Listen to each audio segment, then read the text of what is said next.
খোঁজ নেই এরকম অনেকেরই। পূর্ব মেদিনীপুরের নন্দকুমারের বাসিন্দা, পেশায় ঠিকাদার সন্দীপ মাইতি। আগুন লাগার সময় তিনি কিন্তু নাজিরাবাদের এই গোডাউনেই ছিলেন। তারপর থেকে তার আর কোনো খোঁজ পাচ্ছে না পরিবার। দুশ্চিন্তায় আকুল তারা। সে তো আরেকটু ভালো করে তার যারা কর্মচারী রয়েছে তাদেরকে তো একটু ভালো করে রাখতে পারত। হ্যাঁ, আমারও তো ওটাই দাবি ছিল যে যদি রাখতো আজকে এত বড় দুর্ঘটনা ঘটতো না। এতগুলো পরিবার তার নিজের মানুষগুলোকে হারাতো নি। আমাদের তো সারা জীবন শূন্য। নাজিরাবাদে দুটি গোডাউনে আগুন এমন বিভৎস আকার নেয় যে সেখানে ঝলসে যাওয়া দেহাংশ কার তা চেনার মতো অবস্থাতেই নেই। ফলে বাড়ির লোকেরা কিছুই জানতে পারছেন না। দেহাংশের পরিচয় জানতে ভরসা ডিএনএ টেস্ট, কিন্তু তাতে অনেকটা সময় লাগবে। আর ততদিন পর্যন্ত সঙ্গী শুধুই দুশ্চিন্তা আর উদ্বেগ। ডিএনএ স্যাম্পল নিয়েছে? হ্যাঁ, নিয়েছে।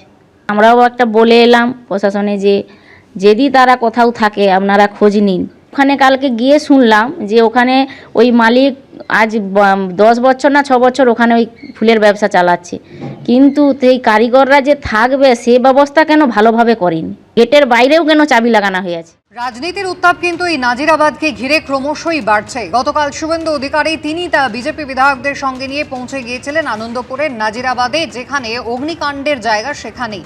এবং সেখান থেকে একদিকে তৃণমূল কংগ্রেস, অন্যদিকে রাজ্য সরকার, পুলিশ প্রশাসন আক্রমণ শানালেন সকলের উদ্দেশ্যেই।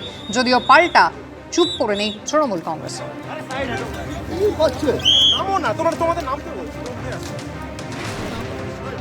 মাননীয় মুখ্যমন্ত্রী এখানে আসার সুযোগ পেলেন না, সুযোগ নিলেন না, এবং তার মমত্ববোধ, মানবিকতা, প্রশাসনিক দায়বদ্ধতা, সাংবিধানিক দায়বদ্ধতা, তার রাজধর্ম তিনি এখানে পালন করলেন না।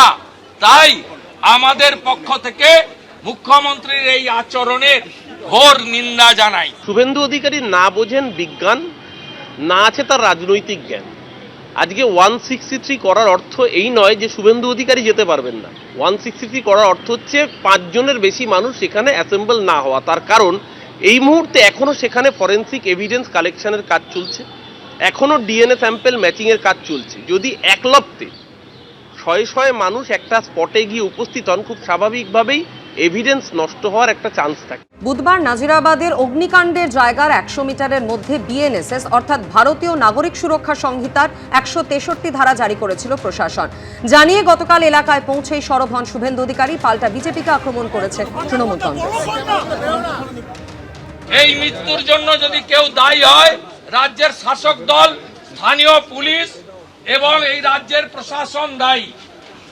আমরা ভারতীয় জনতা পার্টি আমরা আজকে এসেছি বলে ধারা 163 লাগিয়েছে। হাকিম মন্ত্রী মেয়র তার জন্য 163 হয় না, অরূপ বিশ্বাসের জন্য 163 হয় না, সুজিত বোস 32 ঘন্টা পরে এসেছেন তার জন্য 163 হয় না, আর নির্বাচিত বিজেপি বিধায়ক 20 জন মাত্র আর বিরোধী দলনেতার জন্য 163 ধারা লাগিয়ে সাইনবোর্ড লাগিয়ে দিয়েছে। শুভেন্দু অধিকারীর এই আচরণই বলে দিচ্ছে তাহলে কি কোনোভাবে কোনো পার্টিকুলার ব্যক্তিকে বাঁচানোর জন্য Suvendu Adhikari and company উদ্গ্রীব?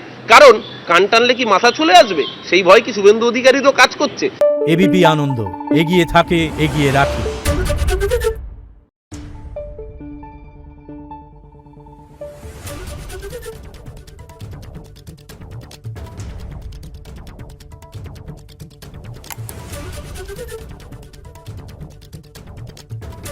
Thank you.